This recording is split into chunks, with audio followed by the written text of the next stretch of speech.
Don't you hate it when someone changes your plans last minute and you're sitting in a new restaurant? Uncharted waters. One where you haven't already sussed the menu. So you try to read it. It all kind of just swirls together. Nothing jumps off the page. You order something generic just because it looks safe. And then you regret it for the rest of the meal. Because all you can see and smell are the other nicer options being served around you.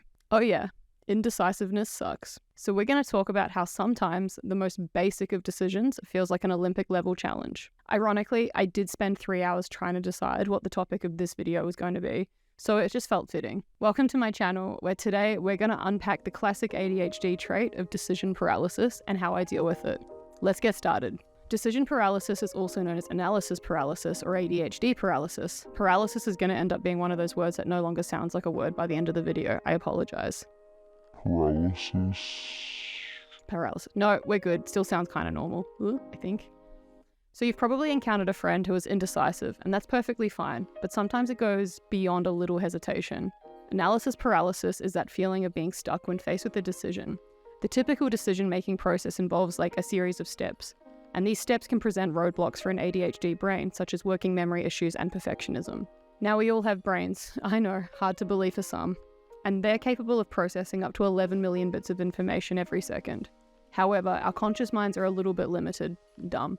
They only handle about 40 to 50 bits per second. Now, when it comes to making decisions, there are numerous factors to consider, and the hustle and bustle of life can overwhelm those of us with ADHD, making it challenging to reach a suitable conclusion.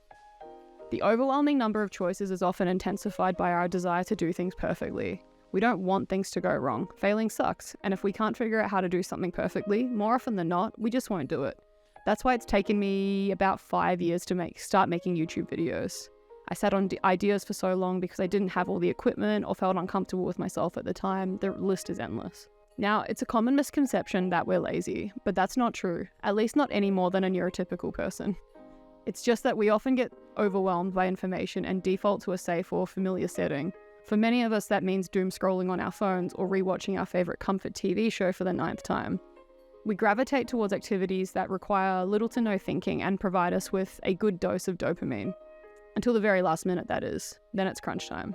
So why is decision paralysis an issue? Well, for one, it's incredibly frustrating. It makes you feel kind of stupid when you can't decide what you want to do during the day or what you want for dinner. An entire day can pass and you're in the same place as when the day started. It's frustrating as fuck, especially when you've wasted your days off doing nothing. When we're unable to take action, we may end up in like a state of inertia, watching opportunities just pass us by, like staying in a job you don't like because you can't decide what to do next, or missing out on social events or delaying important projects. It can really hold you back from living your life to the fullest. There are ways to break free from decision paralysis. Here's what I found that helps me so far.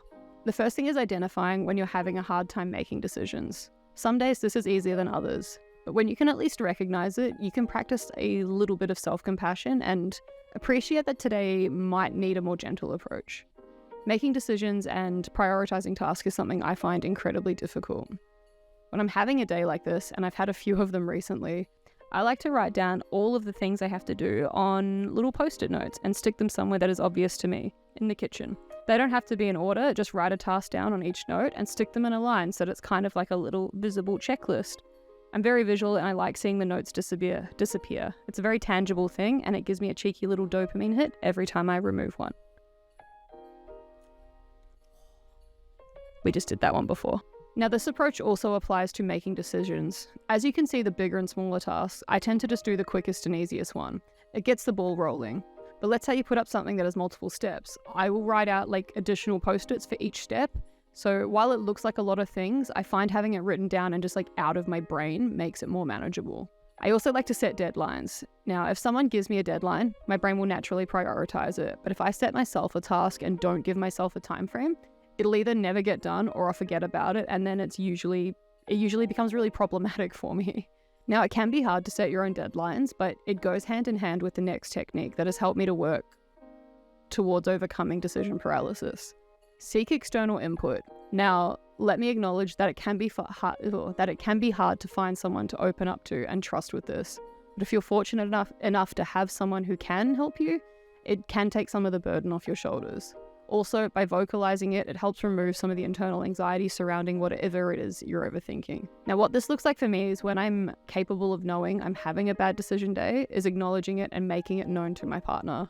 When I'm asked what I want to do for dinner, I can actually communicate when I don't have the capacity to make the decision and that I'd like it to be narrowed down to 2 options, not the 20. Like with my above post-it note tip, I show my partner what I'm trying to get done on a particular day, and then if needed, I can be guided back to the things I'm trying to get done, rather than doom scrolling or active procrastinating. I'm lucky to have such a good support system, but communicating your needs is the foundation of this and trying what works for you. Or, if you're just stuck in a spiral, you can ask a friend if they're happy to be an active soundboard for you. Again, getting the ideas out and in the open can help you come to the conclusion, or they can at least collaborate with you and help you work out what's going to be best for you. It's important to acknowledge that decision making is a skill that can be improved with practice. Starting with small decisions that can help you gain confidence and then working your way up to bigger ones gradually, it can help. It's not every day that you're going to feel like this, so just remember to continue practicing self-compassion where you can and celebrate the little wins along the way. No one else is going to do that for you. I've mentioned previously that I'm still new to navigating life with ADHD, so I'll definitely do more videos like this as I work out more strategies. If you found any of these tips helpful, then please chuck us a like. If you've got any of your own strategies that you've been working with, let me know down below in the comments. I love seeing how different people have learned to work with their brains, not against them. So embrace your brain's chaos and work with it where you can, not against it. Thanks for watching, and I will see you in the next one.